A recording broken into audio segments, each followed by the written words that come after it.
Lara knew Lagos could be ruthless, but she never expected danger to come in the form of a credit alert. The night was like any other.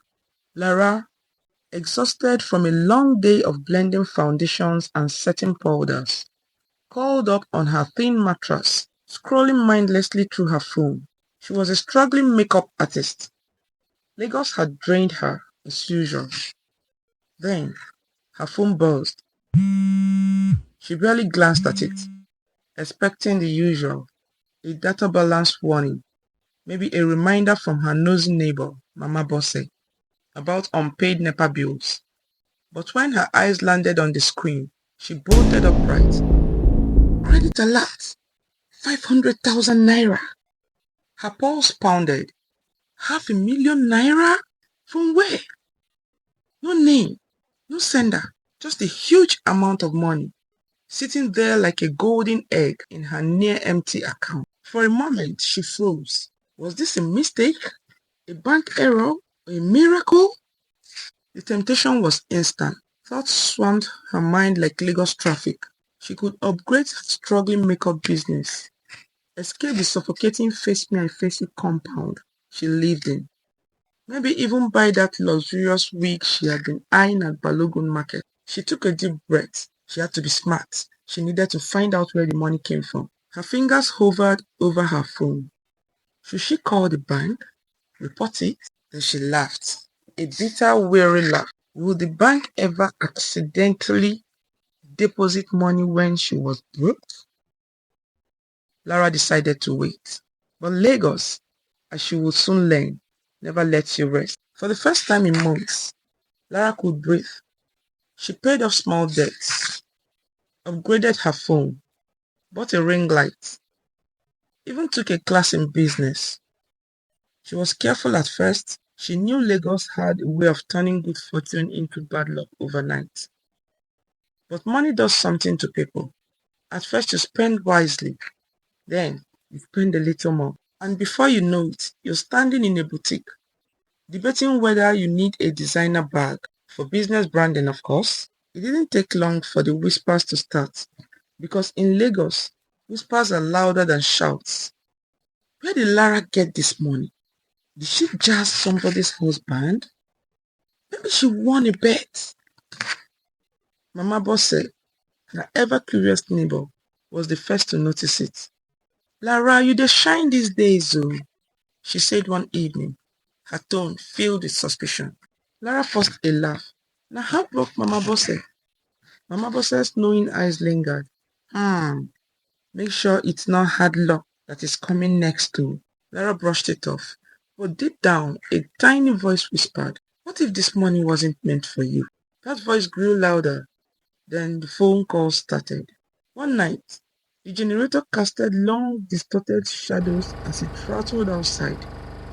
Lara had just settled down with a plate of steaming jollof rice when her phone rang. Unknown number. She hesitated and picked it up. Hello? A low, gruff voice responded. Return the money. Lara's fingers clenched around her spoon. Excuse me? 500,000 naira. You know you have it. Return it, or you will regret it. Click. The call ended. Her heart slammed against her ribs. A prank? A scam? Then the messages started. Unknown number. You don't want to play this game, Lara. Another unknown number. You're watching. A cold shiver ran down her spine. Fear became her constant companion. That night, Lara barely slept. She locked her door, triple-checked her window, and kept her phone on silent. By morning, her mind was made up. She had to find a way out of this mess. Lara was blending foundation for a client when the knock came. Not the usual rapid, impatient banging of Mama Bosse or a neighbor. This was deliberate, measured. She hesitated before opening the door. Two men stood there, black suits, dark glasses, calm, unsettling smiles on their faces. Miss Lara? Her throat went dry. Yes? We need to talk, said the man. She stepped back, her mind screaming, "This is bad. This is very bad." They didn't enter. They didn't shout. They didn't need to. The air between them was barely heavy with unspoken threats. "Look, madam," one said, his smile too polite and cold. "Just return the money, and we won't have any issues." Her stomach twisted. The money she had already spent, where would she get it from? "Give me a few days," she stammered. The second man smirked. "You have 24 hours. Then they left. Lara collapsed into her chair. Her soft life had officially turned into survival mode. It was now a nightmare. She dialed the only person she trusted. "Ugonna, I'm in trouble," she said. Ugonna arrived in 10 minutes, forehead already glistening with sweat as usual. Ugonna, her friend, was a shawarma vendor whose stall was 2 streets away. "Tell me everything," he demanded, grabbing a sachet of pure water like a detective preparing for a long interrogation. Lara spilled everything. Ugonna sighed.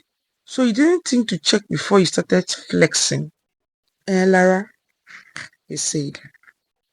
"I thought it was a blessing from above," she cried. "Above, Ke. My friend, that money came from the pits of hell." They had 24 hours. Ugonna, ever the streetwise thinker, came up with a plan. "You have the complete money, right?" Lara shook her head. "Then we bluff," he said with a shrug. She blinked. "Bluff? How?" He leaned in, reducing his voice, as though anyone was listening. "Make them believe you work for someone bigger, more dangerous." Lara's stomach churned. "Ugonna, are you mad?" He grinned, a little. The next day, the men returned, but this time Lara stood tall. "Gentlemen," she said coolly, "I suggest you back off." One of them frowned. "Excuse me?" Lara smirked. "Do you know who I work for?" A pause. Then she whispered a name she completely made up by herself, but the name sounded powerful. The men tensed. They hesitated. One clenched his throat and said, "We'll be in touch." They left. As soon as they were gone, Lara threw her hands up. "We are finished, Ugonna." Ugonna grinned. "Or we just bought time," he said. But time ran out fast. The next morning, Lara's phone buzzed again. Debit alert, minus 317,000 naira. Lara's mouth dropped. The bank had taken back what was left of the money. She checked her balance. 2,500 naira. Her head spun. "Ugonna, the money is gone!" Ugonna, already sweating over his shawarma stand, didn't even look up. "How much did they take?" he asked. 317,000. He burst out laughing. Lara gulped. "Should I be worried?" Ugonna grinned. "Of course you should be worried. Where that money came from, my friend, it's from something bad," he said. "Probably a scam?" Lara wondered out loud.